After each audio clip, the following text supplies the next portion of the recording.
All right, let's get you some breaking news we're getting right now from Jammu and Kashmir. Well, the state government there has now restricted the number of guests who can be called for the wedding ceremonies, putting a maximum cap at 500 for the son and daughter, that is 400 and 500 respectively.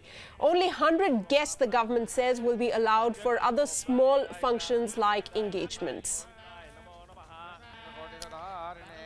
Let me go across to my chief domestic correspondent, Karthikeya Sharma. He joins us live at this point. Karthikeya, give us more details. Of course, the mandate clearly says austerity measures, and this indeed a progressive step. Karthikeya, can you hear me? We're going to try and... Yes, Karthikeya, if you can hear me, the J&K government mandating austerity in weddings, certainly a progressive step, also similar to what we're seeing, bill that was introduced in the Lok Sabha as well. You see, there were a couple of bills. There was one bill which was pending at the center. There's another bill which was pending at the state government. This bill was very, very simple. The bill basically said that the people living in Jammu and Kashmir should not be spending so much of money because the money will go in Vazwa. Vazwa is a laborious and very expensive ceremony. There were more than 38 to 48 type of food items were made, which would incur a huge loss of money for from the side of the bride, because our system is very patriarchal, Sana. So the bill says not more than 400 guests, not more than certain dishes, and a small function cannot exceed 100. So it is to reduce the strain of the bride side on the money they have to spend in entertaining the groom side. I think it's a progressive law. Absolutely, a progressive step. But also, Karthikeya, give us a sense of from when this will be effective. Is it going to be effective from this year onwards or sometime later?